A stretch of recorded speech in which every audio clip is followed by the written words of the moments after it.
Welcome to the Men's Health Unscripted podcast with Patrick and Cam. We're focused on everything on men's health, looking at your emotional, your physical, and your spiritual well-being. Here to take care of that and make sure you keep on going.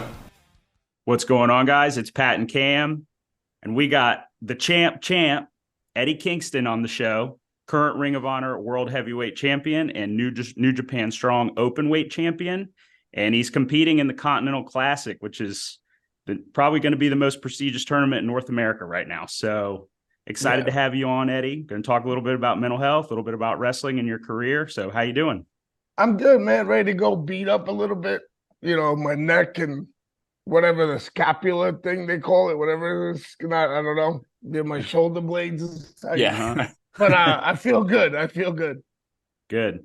So let's hop right into it. The kind of first time I noticed that you were talking about mental health was on a promo in 2022. It was on Dynamite, and I remember it because there was a hurricane headed towards Tampa, and I was catching up on my AEW.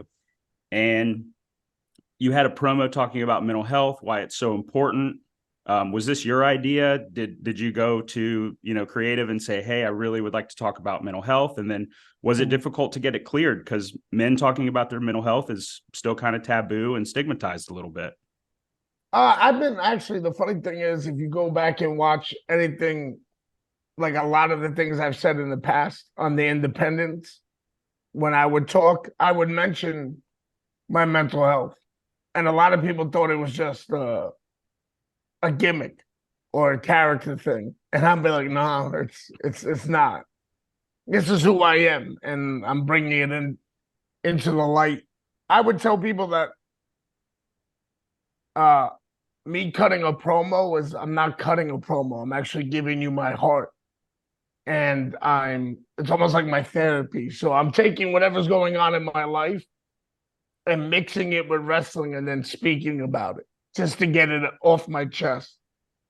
So I've been doing it for a while. And AEW, man, I love it there, but there's a double-edged sword when it comes to promos. They don't really tell you what to say or what to do, you know what I mean? They tell you who you're wrestling, who you're fighting, and all this stuff. But they never tell you how to get there. So sometimes it works out and sometimes it doesn't, just like anything in life. And no, I didn't have to talk to them about it or anything. I was just being me when I spoke about it. So no, nothing was planned. That's awesome. That's really good, because you kind of hear a lot of the big name companies who run these things. They're very tight on like what you guys can say, what people can do, and things like that. So it's good to have that freedom, that wiggle room to kind of be able to discuss things. Sometimes and stuff. Yes. Yeah. Sometimes. And then next thing you know, you say something, someone's really mad, or the network's like, hey, what are we doing? And you're like, oh, maybe I shouldn't have said that. So yeah. Yes, fair. Yeah, a lot of hurt feelings sometimes in promos. I think that's recent wrestling. We won't get too far into it, but there's a landscape. If I had a collar, I would be pulling it right. So how would you say, being on a big stage, to the indies, you probably can only reach so many people, but being on a big stage like AEW, what was the response to that publicly? Your fans, what did they say? Or maybe some people who've just seen you for the first time saying, holy crap, this guy's really laying it all on the line in this promo right now. Oh, it was a huge response, and I didn't get it. You know what I mean? I still kind of don't get it because I'm just being me. And people are like, oh, stop being so humble. It's not about being humble. I'm just being me, so I don't see the big deal about it. You know what I mean? But I do appreciate the response, and I do appreciate people saying thank you for talking about it, and I go through the same thing, and I'm like, yeah, of course. To me, I'm not special in the sense of that I'm going through this thing. It's just I'm one of many, excuse me, that are going through this. I just have the platform to speak about it, and I speak about it because it's me. I'm not a character. What you see with me is what you get 24 hours a day, just a little turned up. I'm not always out in the middle of the street trying to fight everybody. Right. Not now anyway. I'm not 17 anymore. But Right. it's just me. So I'm just speaking. I guess you could say my truth. I don't know if that's a taboo to say, but like I'm just speaking what I feel. So yeah, man, it reached a lot of people and it took me off guard though, because I don't do things for attention. I do things either to help what I'm doing in wrestling or help the company. I don't. And also, yeah, I'm not. I don't mean to lie, but yeah, I help myself because, like I said, it's like my therapy. Sometimes I get it off my chest what I'm feeling at Yeah, that time period. So yeah, it definitely helps me, but it's not a selfish thing. It's just to do it. You know what I mean? Just to speak.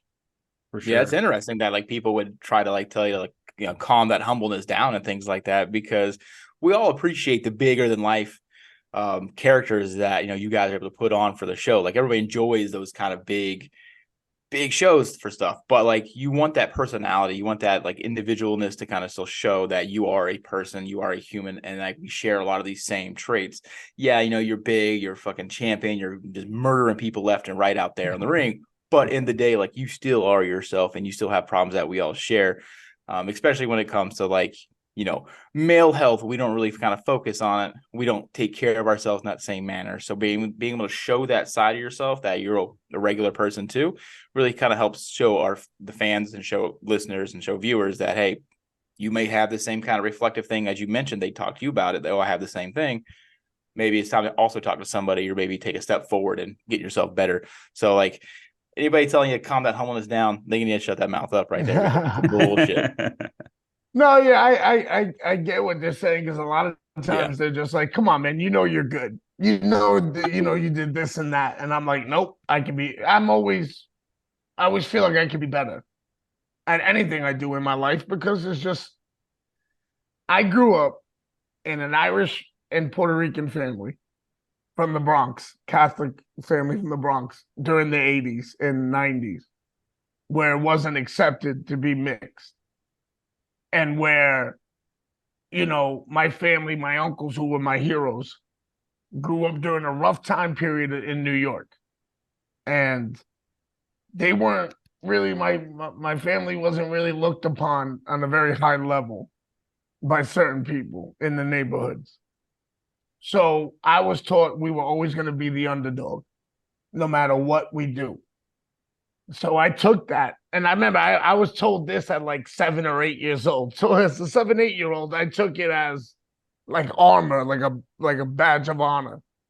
So that's why I stay this humble, because I always feel like I'm still the underdog no matter what.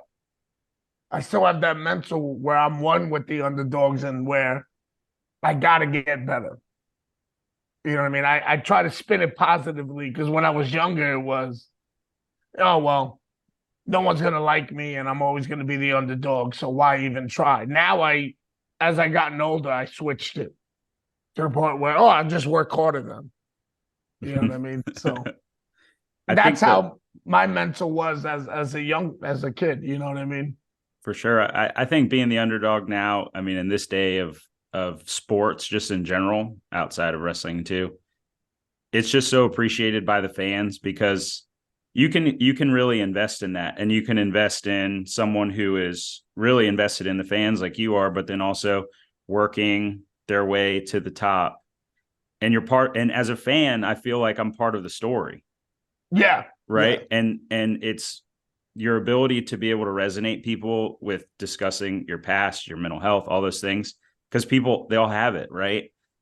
But then you're able to take them they're on the journey with you. Like I'm, sitting here on your coattails, Eddie, and like, we're just watching you go through. Now you're the ROH champion. Like, I mean, I remember when you debuted, I think it was in right after the pandemic around it, to wrestle Cody. Yeah. And you're relatively unknown. I'm a wrestling dork, so I kind of had heard of you and seen some stuff, but still pretty unknown to me. And I'm just like, man, who is this guy? Like, he came out here and beat the shit out of Cody, and like, poor Cody, man. I give right? Cody a lot of credit, man. Bless that man's heart, man, because he could have at any point in time he could have said, "Nah, we're not doing this." Right. I mean? So I think the response just for you being there, so many people who knew you on the independents was like, no, you got to sign this guy. Yeah, that took me off guard. I didn't know that many people knew who I was, to be honest with you, because I was on the independent level. I wasn't on TV. I wasn't, yeah, TV is huge because even to this day, I've been in AEW, I think, almost 5 years. Almost, I don't know, time, just whatever. But I still get messages every day, at least one message every day saying, I didn't know who you were until AEW. So, you know what I mean? It's a bigger reach, man. And it took me off guard. I remember I was watching the match with Cody and Britt Baker texted me and said, hey, you're trending. And I said, I don't know what that means, but do I get paid for it? And she goes, no. I go, okay. And that was the end of the conversation. I didn't know. You know what I mean? I was like, do I get like $1 for every minute I'm trending or something? I didn't know how it worked. So I know a few minutes ago, Eddie, you were kind of talking about your uncles and just kind of being the black sheep and like holding it as armor. What are some things that maybe back then, and you're like, I'm real quick to fight, being aggressive. So what are some things back then that maybe used to piss you off? Now, not so much. And then what are some things that you've done to alleviate the like quick temper, quick to fight? Because there's kind of always a better way, right? Always. Depending on the situation. But there's a lot of times there's a better way that doesn't need to result in violence. So, I mean, what have you learned in that part of your journey? Because so many men have the I'm happy or I'm pissed, and there isn't really that, there's no emotional ground. Intelligence in the middle. Yeah, no. I've learned through therapy and through other things that I'm an extremist. I go from it's really, really good or really, really bad. There's no middle ground, nothing. Like you said, it's either I'm happy or I'm pissed. You know what I mean? But there is a middle ground.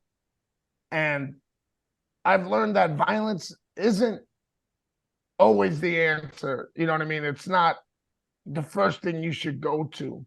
And you got to think things through and you got to try to understand other people and what they're going through, because everybody's going through their own personal war. You know what I mean? And, sometimes I'm still working through it. Sometimes I just cut people off and not give them a chance because I want to protect my peace, as I tell people, because I got to worry about my family. I got to worry about my girl. And those are the people that are important to me. And a lot of times I think about my mother, my father, my girlfriend, my brother, my goddaughter, my nieces, and my nephews. And I'm just like, whoa, pump the brakes on this. What would happen if you did A, B, or C? What would happen to them? Because believe it or not, people are invested in you and people do care about you, even though there's days where it doesn't feel like nobody cares. You know what I mean? That's why I said one time, there's always one person. It's crazy. There's always at least one person, even when you don't think there is. There's always one person that cares and is invested in you as a human being. And I try to think about that before I get to the point of where I want to get violent or where I want to go off the handle. You know what I mean? And I'm still working on it. There's days where I just start screaming and yelling right off the bat. And it's like, no. And I have a good support system. I have my mentor, Homicide. I have Ortiz. I have Moxley. I have a bunch of other people who just sit there and talk to me and be like, Eddie, think about it this way. Or like Ortiz always goes, you're right, but the way you said it. Or they don't hear your words, they hear your volume. So speak a little bit in a lower tone and stuff like that. And I'm still working on stuff every day. That's why I like to tell people I'm not a finished product. I will be finished when I'm in the casket. That's what you'll see. You'll see the final product when I'm in that casket because I can't grow anymore. You know what I mean? That's it. I'm done. So until then, I'm still growing. I'm still learning. And it's a never-ending process as a human being, because we learn new things every day as we get older, and we get to learn how to be a better person every day. Now we're either open to it or not. You know what I mean? That's on said person. And there's days where I don't want to be open to change. There's days where I want to go backwards and be like, nope, F this, F that, this and that. They don't know me. The street stuff comes out. They don't know what I can do. All this stuff. But then you sit there and you think to yourself, why? Why go that route? I've done that already, and it's never worked. I felt good for 5 minutes, maybe, when I flipped. But then after that, I'm paying for what I did. You know what I mean?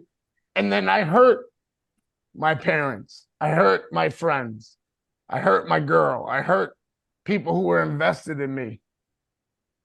And then that's where the guilt kicks in. And then that's where the mental health, the mental health really kicks in, because you're like, oh my God, I hurt said person. And then you get depressed, and it's the whole cycle. Then you get down and out. Then you get depressed. For me, then I start drinking. And then once I start drinking, you don't see me for a couple of weeks. You know what I mean? And then I go down a hole. And I don't want to go down that hole anymore, because I've done that. And it's not easy. Trust me, it's not.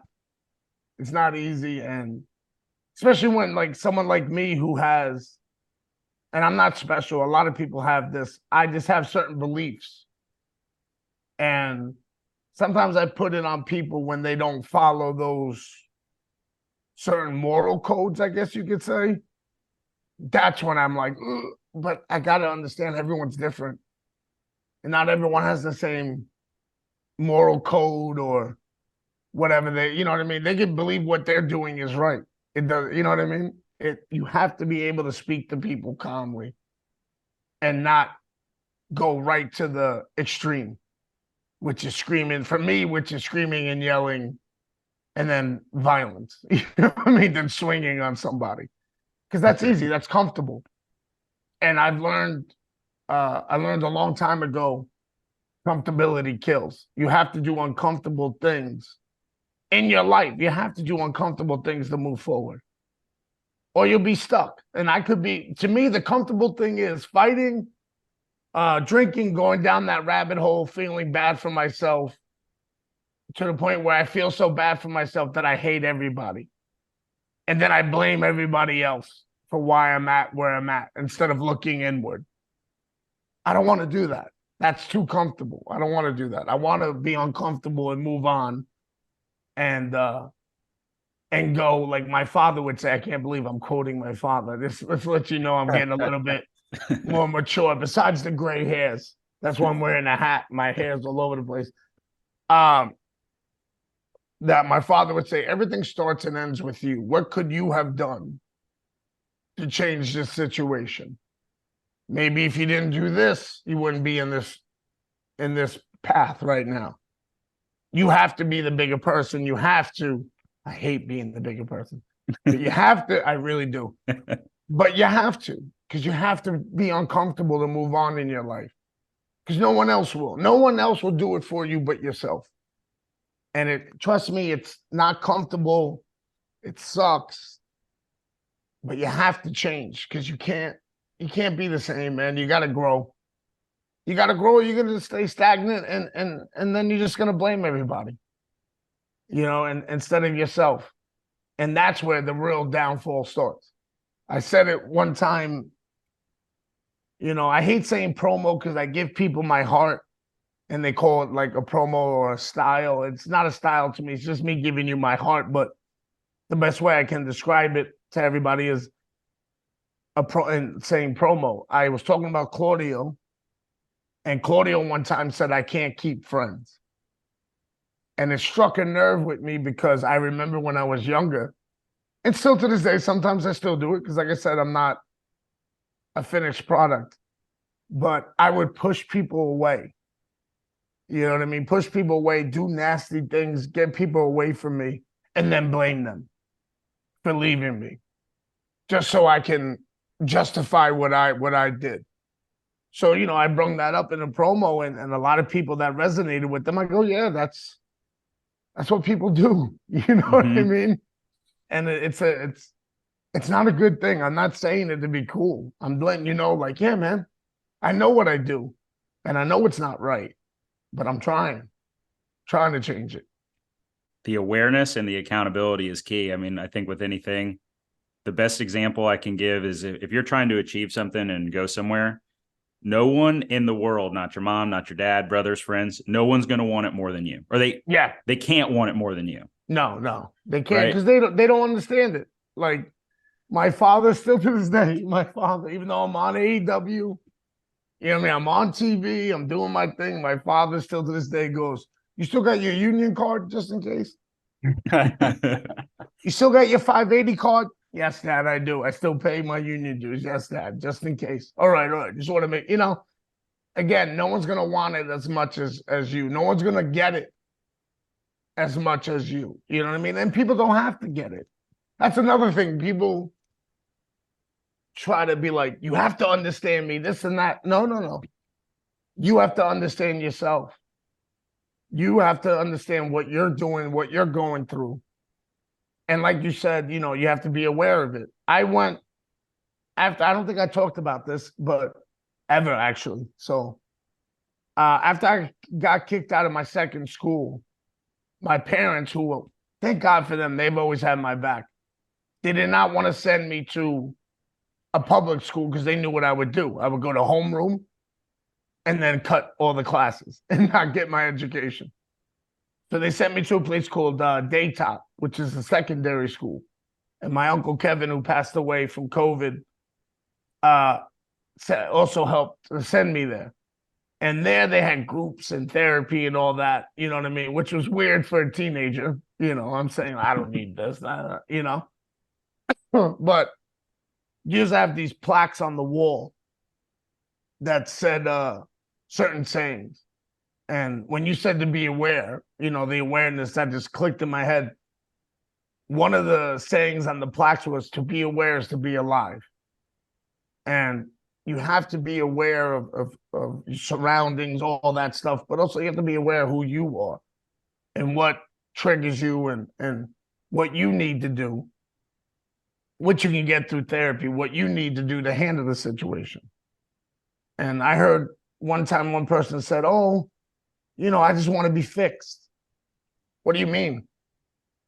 You're fine the way you are. Like, what do you mean fixed?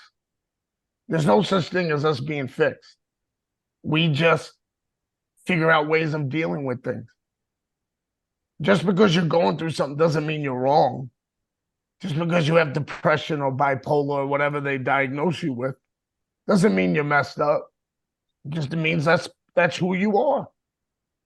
And you just need something, you need maybe a little extra to figure out how to deal with the problems. There's nothing for you to fix. You just have to deal with the problem better. You know what I mean? Or you have to find different ways of doing it. So when people say, "I just want to be fixed," or "How'd you fix it?" I didn't fix anything. I just learned from therapy and from other people who are able to talk to me, how to handle things differently. Because there's nothing wrong with me. I don't think there's nothing wrong with anybody. We just go through what we go through. The minute you start thinking you have to be fixed, or the minute you start thinking something's wrong with you, you're already lost. Because you're already beating yourself up, which is easy to do. I used to love beating myself, beating myself up, mentally. And saying how bad of a person I am, when no one said that. You know what I mean? It was my way of building up a wall so no one can see my sensitive side, or whatever you want to call it, so I can be a man, as they would say, But after a while, it gets tiring, man. I remember a couple of my friends from back in the day would say they knew how I was going to be when I left the apartment building. Because at one point in time, my anger and my self-hate and my hate for others, at first it was self-hate, which then went out to other people.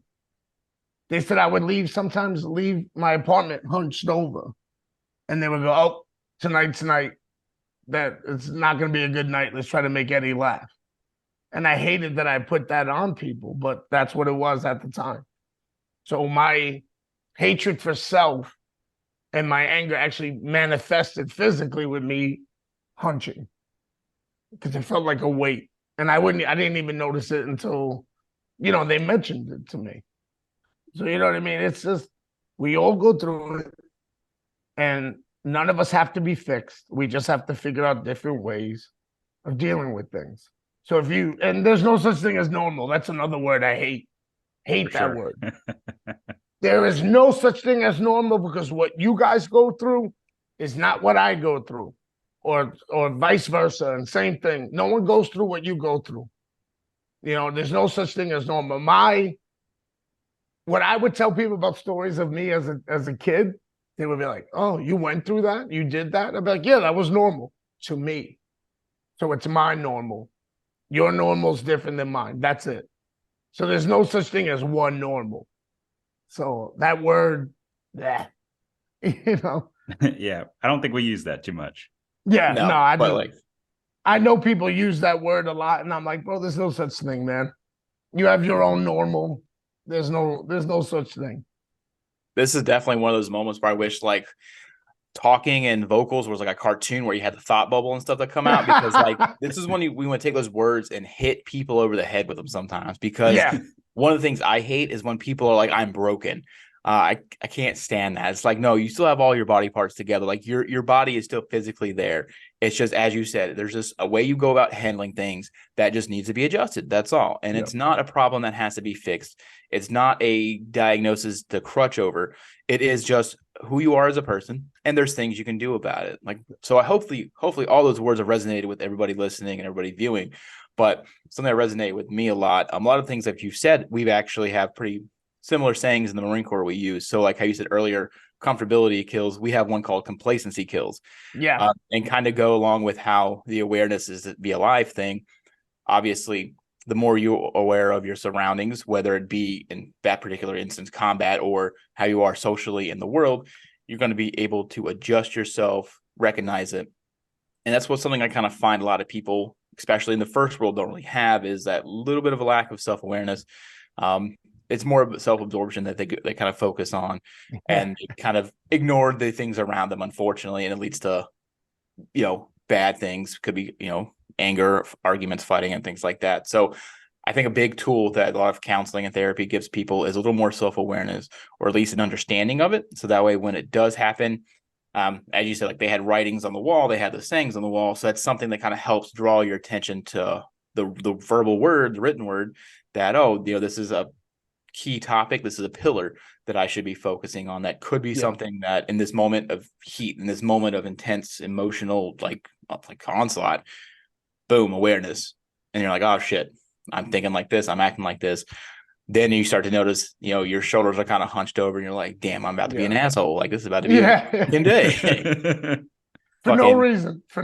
Love on it. Like it's huge. It's hugely important. And we talk about therapy a lot on the podcast. Like it does have its place.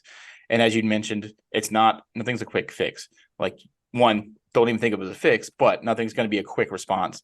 It does take time. And as you said, you do sometimes backtrack. And a lot of people, that puts them off.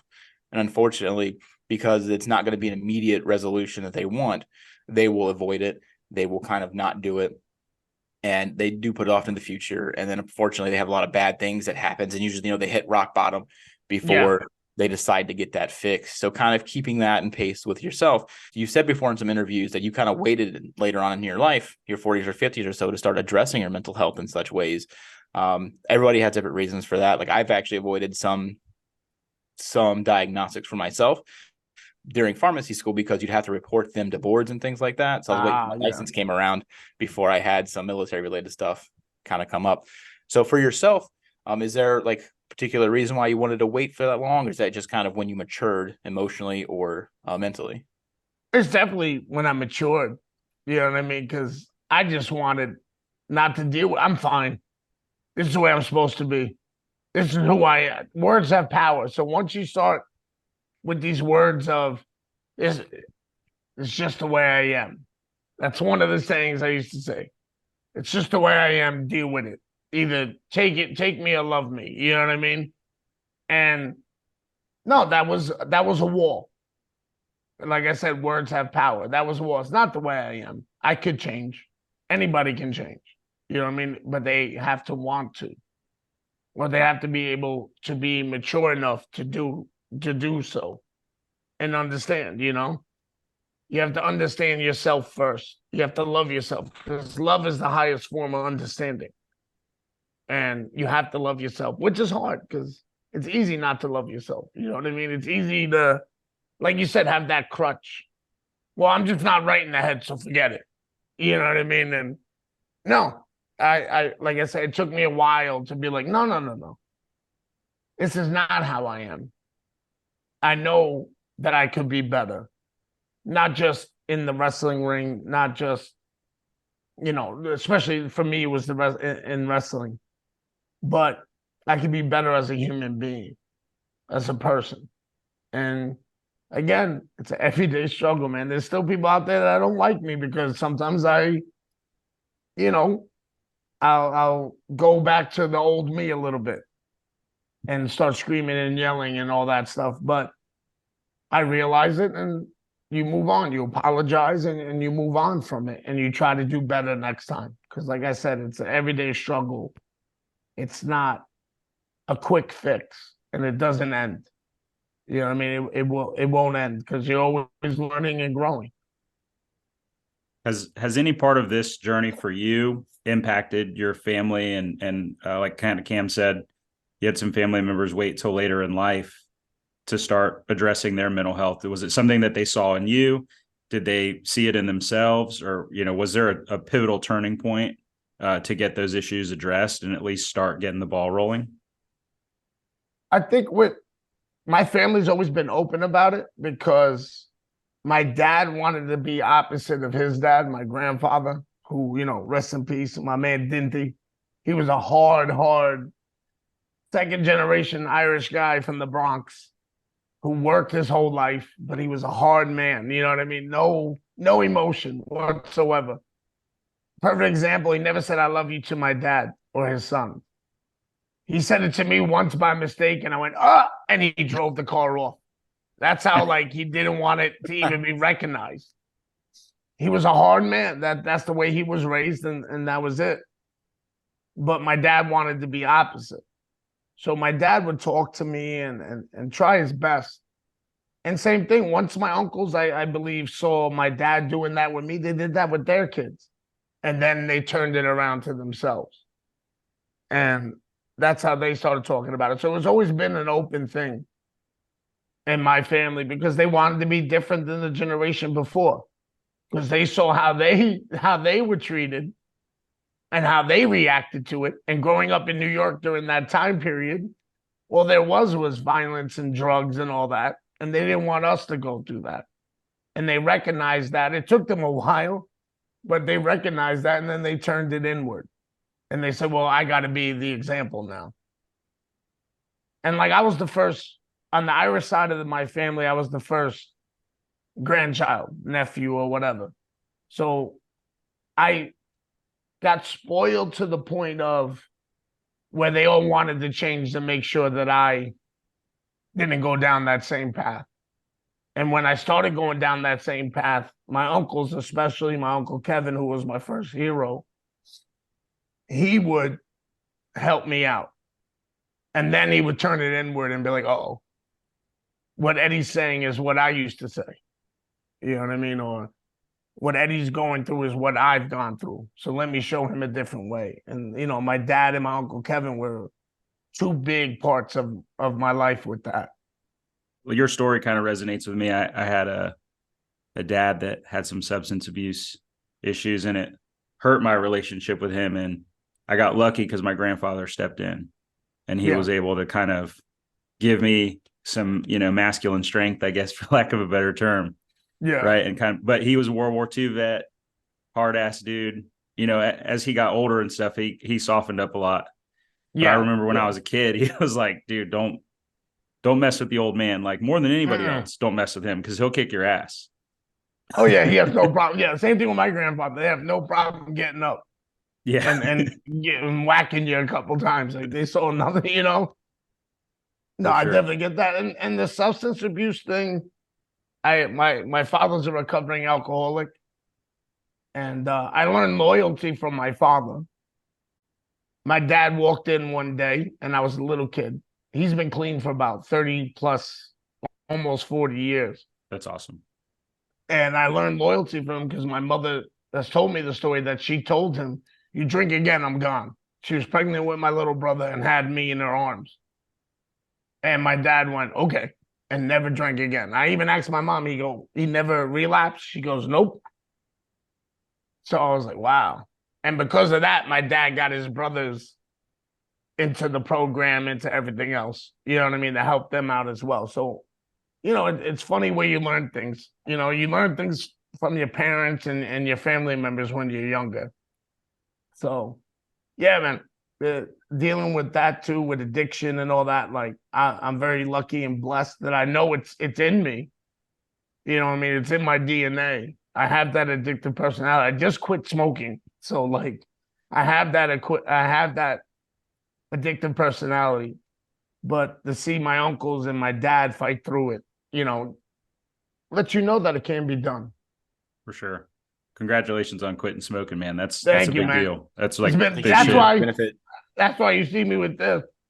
The little nicotine thing, you know, keep me cool. You know, it's been about 8 months. I've been smoking cigarettes since I was 14. So, you know, it was about that time. You know what I mean? Yeah.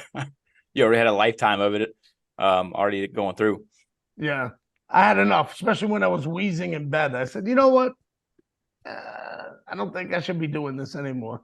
Yeah, man, that COPD, like as pharmacists, that COPD stuff's no joke. It's tough. No, So, I it's mean, not. Well, your body starts healing. that's what my uncle passed away from when he got hit with COVID. His COPD acted up. So that was also another wake up call. Like, oh wait, this thing, you know, we don't know what tomorrow's gonna bring. So let me at least start getting healthier. You know. For sure.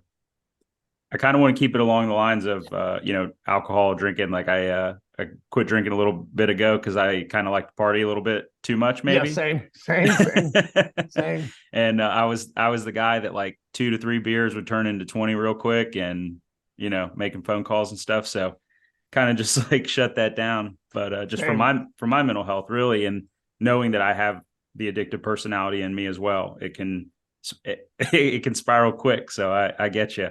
But that's also being aware.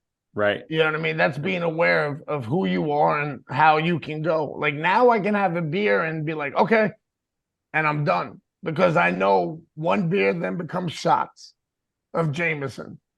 After those shots, next thing you know, I'm getting Red Bull and vodka. And I'm 8 Red Bull and vodkas in pints, by the way. I used to drink pints of that.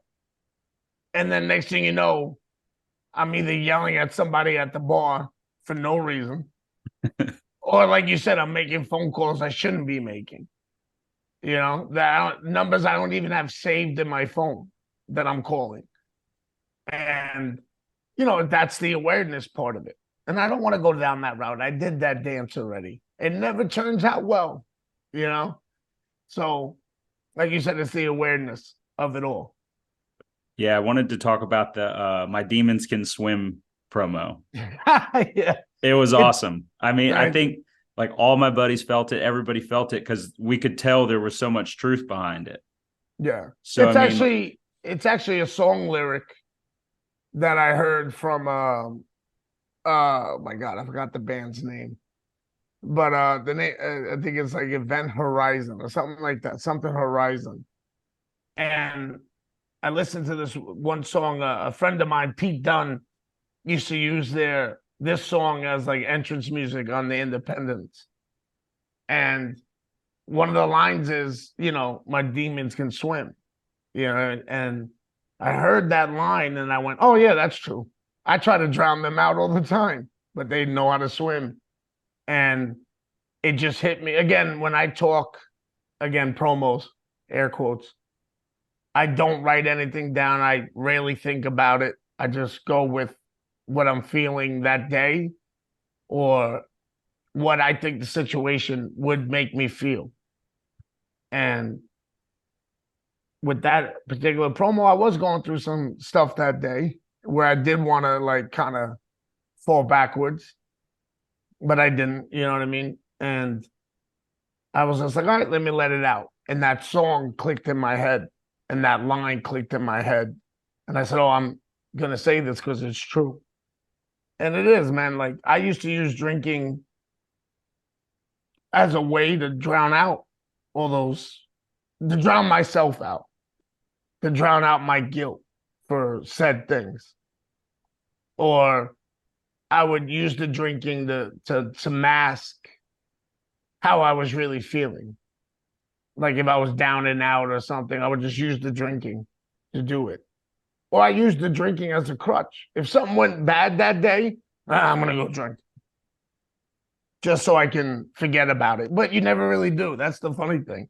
You think you are, but you never really do. You never really ever forget because that problem or said problem is there after you're done drinking.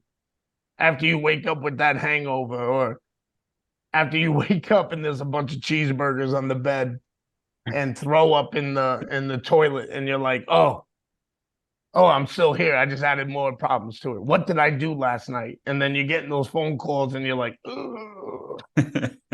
maybe I shouldn't have done that, or maybe I shouldn't have called this girl that, or this guy this, or you know what I mean? Or, you know, being an adult, you wake up next to someone and you're like, what? Why? Where am I? I got to get out of here, you know? So you just added more problems to yourself.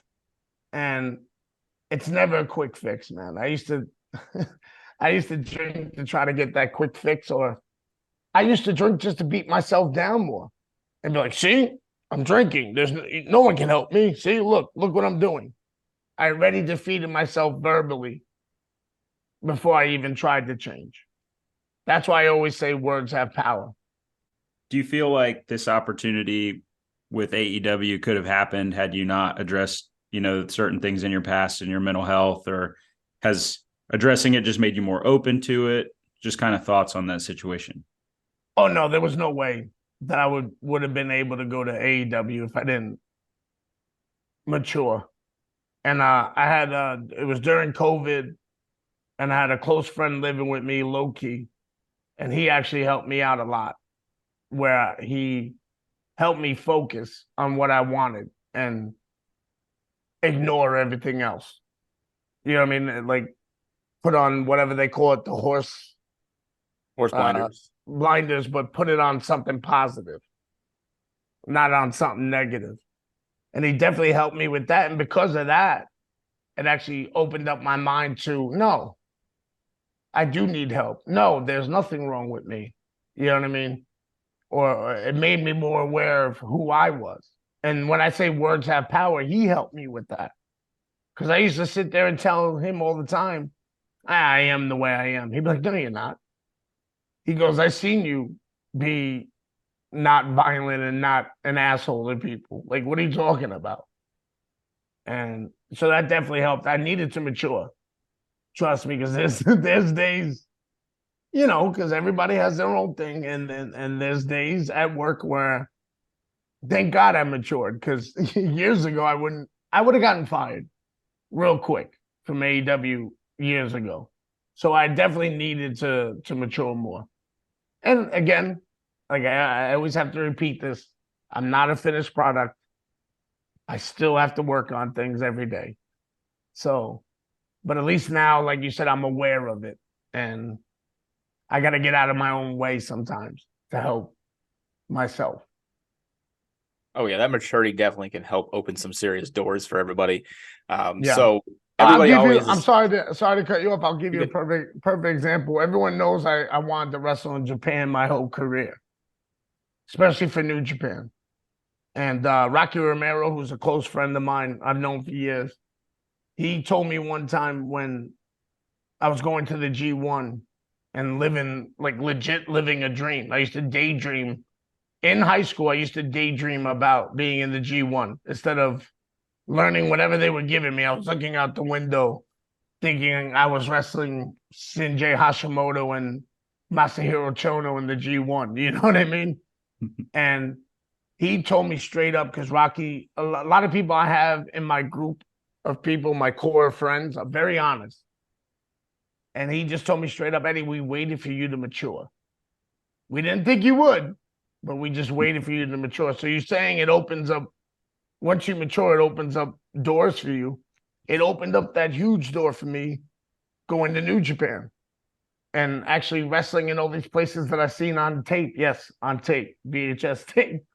And it's true. You have to mature if you want to open up certain doors, because if you don't mature, you just hit a level, and this is where you will stay.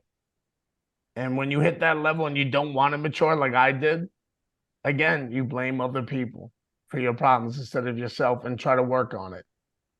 And when it's funny, it's like a whole thing where, all right, you don't mature, so then you blame other people. But then once you're done blaming the other people, you start beating yourself up.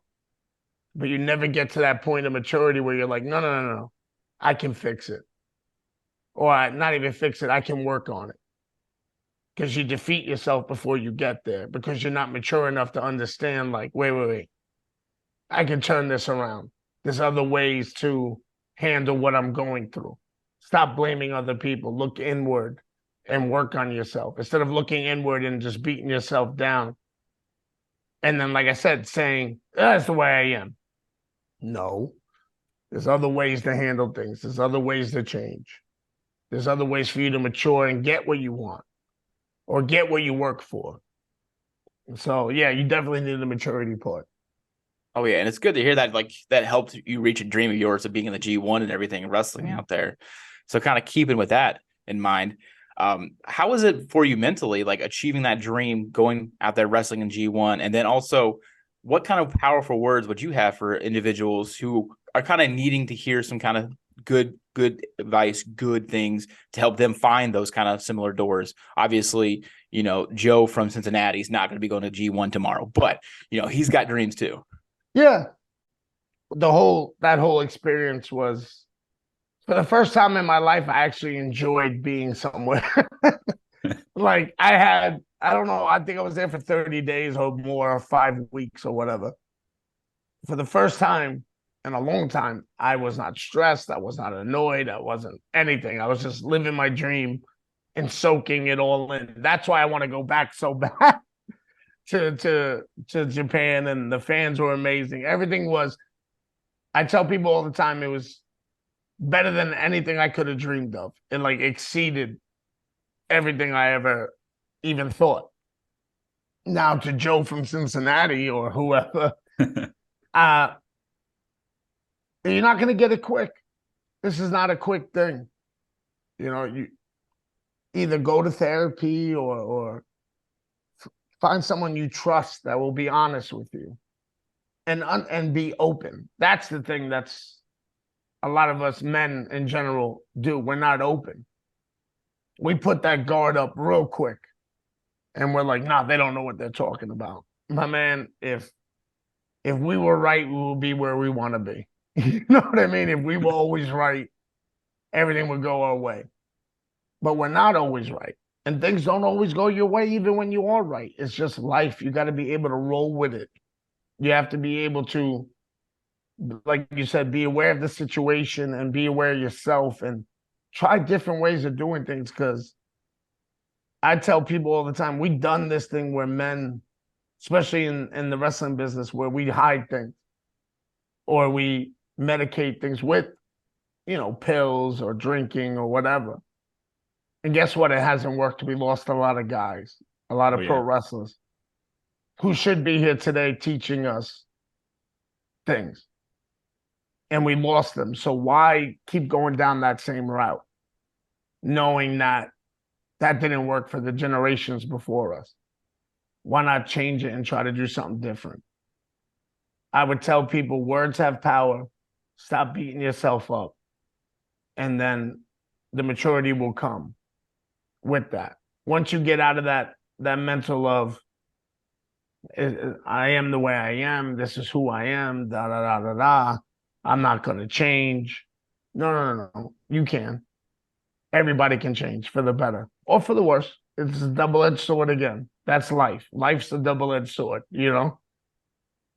And I would tell him, focus on what you want out of this life because it's short. This thing is short, and we never know when it's going to end.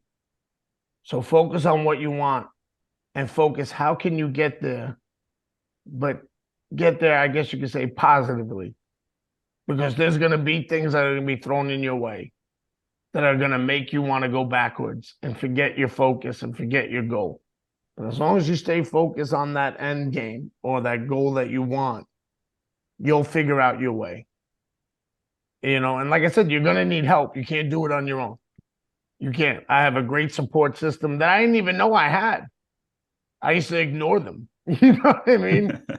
But now I listen to them even more than I did before. So you need that support system. You're going to need that help. You can't do this on your own. And that's just the way it is. No one can. I don't want to hear it. I don't care what athlete or smart person in the world that made millions of dollars tells you they've had help. Everybody's had help. No one's done it fully on their own. Even when I hear people saying, I did it on my own, I'm like, did you? Did you really? Someone had to teach you how to get there. You know what I mean? So it's always that whole, I did it on my own, by myself, born alone, die alone, which I used to say. But again, words have power, but I used to say that a lot, and it's not true. That was more of another wall thing, to keep myself supposedly protected. But most of it was just protecting myself from failing. And there's nothing wrong with failing as long as you get up and do it again. That's what I think a lot of people don't grasp. They want it right away and they don't want to fail at anything. Nah, man, fail. You're supposed to fall on your face. Yeah. That's a true test of a man, in my opinion. Is how many times you fall down or how many times you miss or how many times you don't get to where you want to get to, but then you get up and you keep going. That's the true test. That's manliness to me, is that you fail, but you keep going.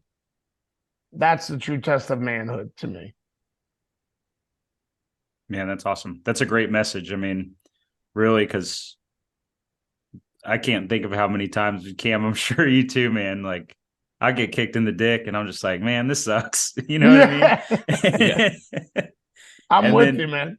Yeah. And it just like happens. I feel like life is like this dominatrix sometimes just nailing me. You know what I mean? And I just got to take it. You know what I mean? But I mean, that's what it is. Like we keep getting up, we keep fighting every day. And that's really what separates us from just people who don't care or people that feel lost. You got to like go out, go get it. And, thank you for sharing that little tidbit, Eddie. No, of course, man. Of course. I'm not doing this to help people. I'm just doing it. If it helps, awesome. I just speak what I speak. You know what I mean? And maybe that's the humbleness coming out of me. I just don't want people.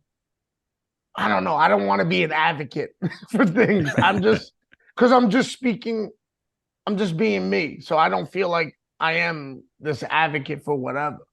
You know what I mean? I'm just being me, man, at the end of the day. Yeah. Well, I hate to break it to you, Eddie. You're an advocate.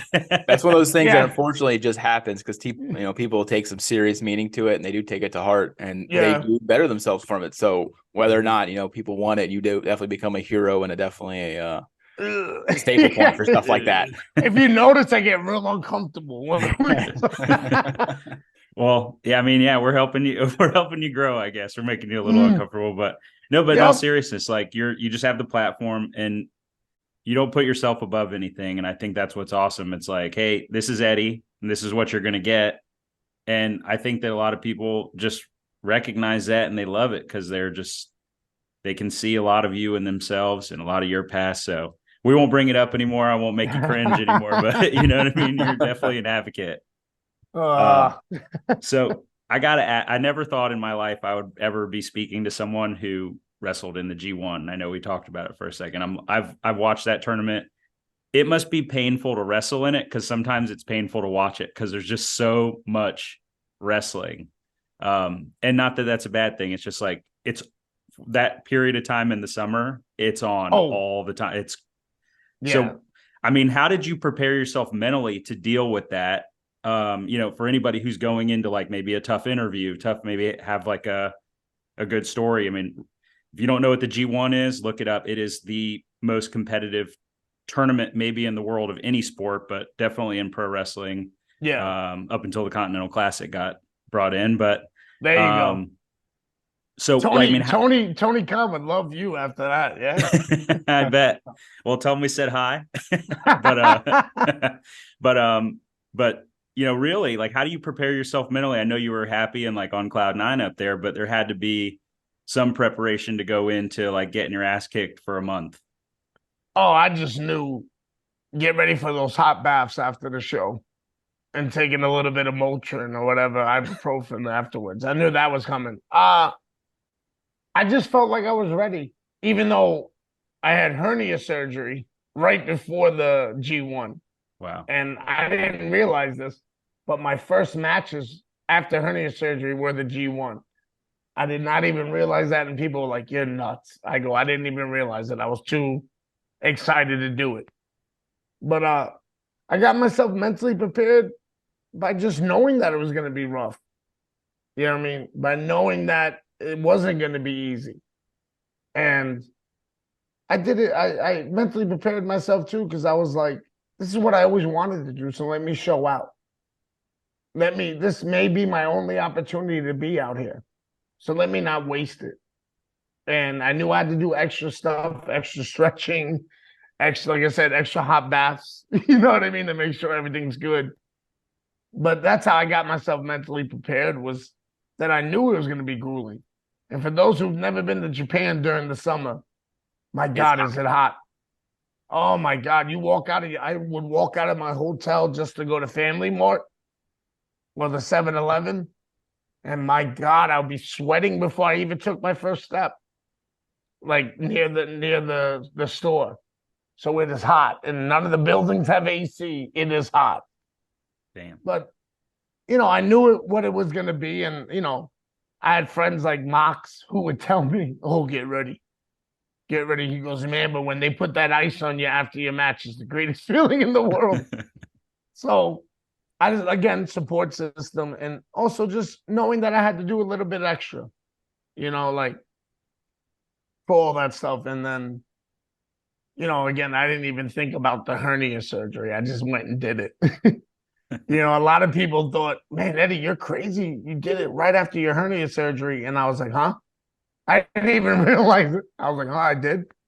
But to me, it was such a lifelong dream that I was like, I can't waste it. Not this opportunity. There's no way.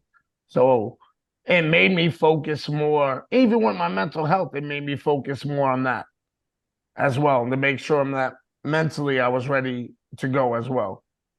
Physically, I'm going to go whether I can or not. That's just the wrestler's mentality. I've wrestled for 22 years, and I haven't been 100% since my first bump at wrestling school. As soon as you fall the first time, you're done. That's it. You'll never be 100% again. And I knew that, but I knew I had to be 100% mentally and 100% emotionally. So I had to work on all that first before I went there, and understand that it's going to be hard, that it's going to be hard on me emotionally and mentally and physically, of course. But I had to take certain steps to do it, And also just, talking to again, I always say support system, which is true. Getting messages from Ortiz, who I call Monkey, that's his nickname. Monkey would hit me up randomly. Of course, the time difference. It'd be like 2:00 in the morning, he's hitting me up. "Man, proud of you, dog. Proud of you, dog." Or Mox, the way he says he's proud of me, because Mox is the man. The way he would text me is, "How you doing? How hard is it? Are you dying yet?" That means that he's proud of me. You know what I mean? That's how he does it. And having my mother and father hit me up and tell me, proud of you, or my dad, going, "You still out there? You're not, you're still good? You're still out there?" "Yeah, Dad, everything's good." That's them saying they're proud of me and pulling for me.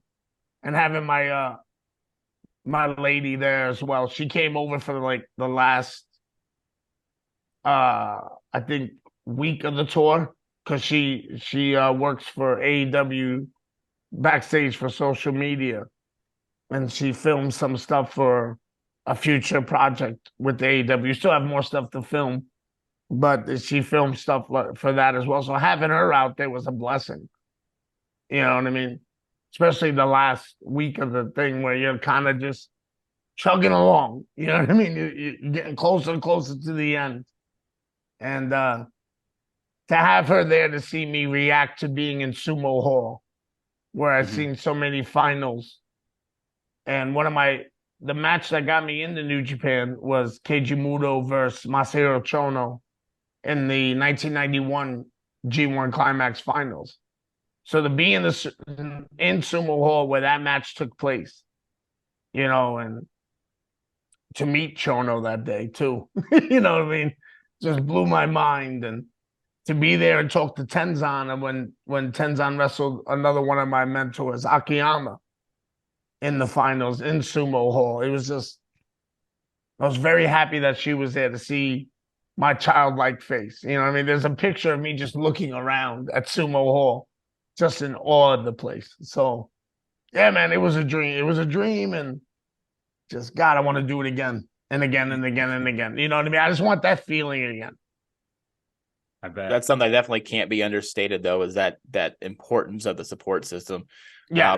I don't share the similar experience, but I share pretty similar. I spent 2 years in Okinawa myself. So like I could attest to that heat is ungodly. Like people don't think about it, but Japan is a tropical area. Obviously more southern you get, and there's no winter out there. So it's just that like humidity nutsack right on your face all day.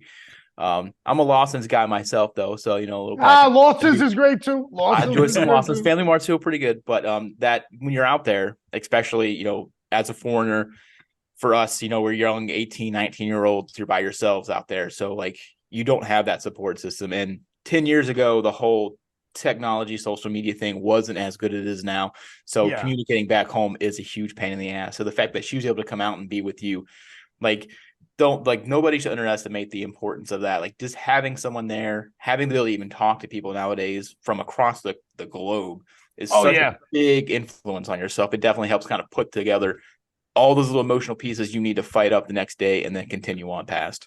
Oh yeah, there were days, you know what I mean, where I was like, you know what I mean, beat up a little bit. Like you said, that support system, just getting a text from a friend, you know what I mean, or a text from a friend saying, "Hey, I saw your match with so and so. Man, keep killing it," or whatever. You know what I mean? Doesn't mean I liked the match, but it, you know, as long as they did, you're like, oh, okay. You know? That's one thing you'll know about me. I hate all my matches because I feel like I can always do better. But you know, when you have people who you trust tell you, no, it was all right, it was good. You're like, oh, okay, maybe it was. You know. Well, yeah, you're probably living it and like getting hit and stuff. I wouldn't like that either. Yeah, I'm going. I don't remember that part, guys. You know, but okay, if you liked it, okay. Yeah, I saw Brody King cannonballed you Saturday, and I was like, oh, yeah, poor Eddie. Yeah, that didn't tickle. As you can tell, I have some of the chop scars still here. I know he does too. It's a physical thing, man. What we do is very physical, especially the style that I like to do. For sure. I have a good quick anecdote before we finish up. But so when we were in pharmacy school, this young lady was sitting behind me, and I was watching Kenny Omega, Kota Ibushi from the G1 that year. And she was looking behind me, and Cam actually sat a couple rows in front of me. And so at the end of class, she says, "Patrick, were you watching wrestling?" And I was like, "Yeah." And she's like, "You know, that's fake, right?" And so she, for the lunch period of like an hour, I followed her around and told her about everything that she loved and how it was also fake and predetermined. I'm like, "You like that movie? Oh, the ending of that is, you know," and she's just they wrote that in the script, brother. That ending that you like so much right. of Love Actually or whatever it is. Right. So she never sat near me again, which is great because I could watch wrestling in peace in class. Yeah. And if you notice, wrestling fans get real protective. Oh yeah. When you use that word. No, I mean, you guys get your asses kicked. I mean, you guys fight. I mean, it's serious, and it like you said, you take that first bump and you're not 100% ever again. I mean, we all know it's scripted, but like those backs getting blown out, those real. Yeah. my man Juice Robinson, you know what I mean? He hurt his back and he's gonna be out for a while. That's not fake. I would love somebody to walk up to Stone Cold and tell him that his knees are fake, you know, like get the fuck out of here. or when his neck got hurt, oh, that was fake. He'd be like, excuse me? Yeah. Do you want to see the x-rays of the metal rod? You know. Right. So last couple of questions.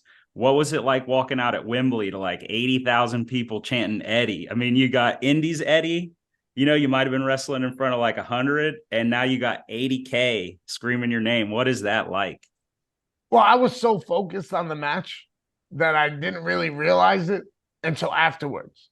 You know what I mean? until I was in my hotel room and I went, oh man, that was a trip. You know, my God, really? That many people? Like, why? And then that tunnel vision. Yeah. I'm in there going, I'm gonna beat the shit out of Claudio. You know what I mean? That's what I'm thinking. And fans don't understand how, and I didn't think it either. I didn't understand it until after COVID, after the pandemic, because we had no people in the audience and we were just fighting. But man, fans have so much power when they're out there, when we're out there, and we feed off them. You know, and I didn't, like I said, I never realized it until later. But God, man, that 81,000 and hearing them chant throughout the whole match, whether my name or whoever, just that energy of that is amazing. So anytime I go out there now and I try to feel the energy of the people instead of just ignoring it and going, whatever, I'm going out there to fight, blah, blah, blah, blah, blah. You know what I mean? Which I still do, but I definitely try to feel the people more, because you never know when man, the pandemic and COVID and all that taught us you never know what's going to happen next. So let me enjoy this. And 81,000 and it was insane. And the UK fans are some of the best fans in the world. I've been going over to the UK for a couple of years now for independent promotions and stuff like that. So I know how crazy they are and how great they are. But my God, when you have 81,000 of them, it's definitely different. It's definitely a different energy. You know what I mean? You just feel it more. You know what I mean? And then you just want to go out there and rip someone's head off because of that energy. You know? Yeah. That must have been an incredible experience. I remember watching it. I think, if I'm not mistaken, you just ran out there, like your music hit, and you just hauled out there to beat up Claudio. Yep. And you're like, didn't even pause on the stage to bask in it. No. And you know what I mean? I'll give you another one. It wasn't as many. It wasn't 81,000, but it was the first time we could have people back in the seats. Oh yeah. And it was like 5,000 people in Jacksonville. This is why I will always love Jacksonville, because it was the first time that I felt like, oh, okay, I'm doing good at AEW. It was when I walked out there with Mox, and it was 5,000 people just going insane, and it felt like 500,000 how loud they were and the energy they were giving me and Mox, and that's something that made me go, oh, I belong. It was that one moment. I think it was Double or Nothing. It was me and Mox against the Young Bucks. And as soon as I walked through that door with Mox, and of course Mox, the wise ass that he is, turns to me and goes, "Get ready to be over," and kicks the door in. And I go, "What'd you say?" Like that. We have a very old man back and forth like relationship. And I just remember walking out there, man, like I said, and those 5,000 people in Jacksonville felt like 500,000. And made me feel like I belong. So I got to give them credit as well as the 81,000. Any fans that come to any wrestling show, I know everybody wants me to talk trash about all the other places, but I appreciate any pro wrestling fan, all of them, even the ones who don't like me. I appreciate them because you're supporting the business that I love. So, yeah, keep supporting it. I don't care who you support, just support some type of pro wrestling. Yeah, I think wrestling is as hot as it's been in a long time right now. That feels good. That feels So good. I mean, from my perspective, there's a lot going on. There's just it's crazy, and it feels like it's back. There's a lot of like idiots that are super negative on the internet, but I mean, I think they're a small percentage of the real population. I think the real wrestling fan is super pumped for the state of wrestling and the way it is right now. And that's good, man. That's all I want. Because this is what I love. This is what, saved my life from certain situations. You know what I mean? Like I got to tell Akiyama that I got the first ever Noah VHS tape. And a couple of my friends wanted to go out, and they went out. And I stayed home to watch the tape. And shots rang out. They weren't shot at, but shots rang out. What would have happened if maybe I went out? Maybe one of those bullets had my name on it. Who knows? But I stayed home and watched the wrestling tape. So to me, pro wrestling saved me from a lot of things. That's awesome, Eddie. Well, thank you so much for coming on the show. It's a real honor to have you. Anything you got for our fans? Any last minute stuff that we might not have covered? No, I don't think yeah, there you go. That works, right? No, everything you guys covered everything. I just want people to know that yeah, I'm speaking about it and I'm open about it, but I want people to understand there's no such thing as fixed. Like I'll get off this phone call with you guys and something may happen today where I have to work up myself again. You know what I mean? I just want people to understand it's never over. You know what I mean? And when I say struggle, to me, the word struggle is not a negative word. To me, struggle means that I just have to work a little bit harder, and that when I get to where I want to get to, it's going to be sweeter. And to me, the words that always ring in my head when it comes to that word struggle is without struggle, there is no progress. So give me the struggle so I can progress as a human being, as a person, whether it's at my job or me as, like I said, as a person inside. So give me that struggle so I can progress. And I just want people to know that I'm not a finished product and that it's an everyday journey. And I'm going to do it. And I know everyone else can, because I'm like, if I can do it, man, I wasn't supposed to. I was not supposed to be where I'm at right now. By my own doing. Don't get it twisted. It wasn't anyone holding me down. It was by my own doing. But I'm here, so that should let everyone else know. Trust me, anyone can do anything. I never believed that as a kid. When I would hear athletes say, anything is possible, and blah, blah, blah. I'd be like, yeah, for you, maybe. But, oh, there we go. That fell.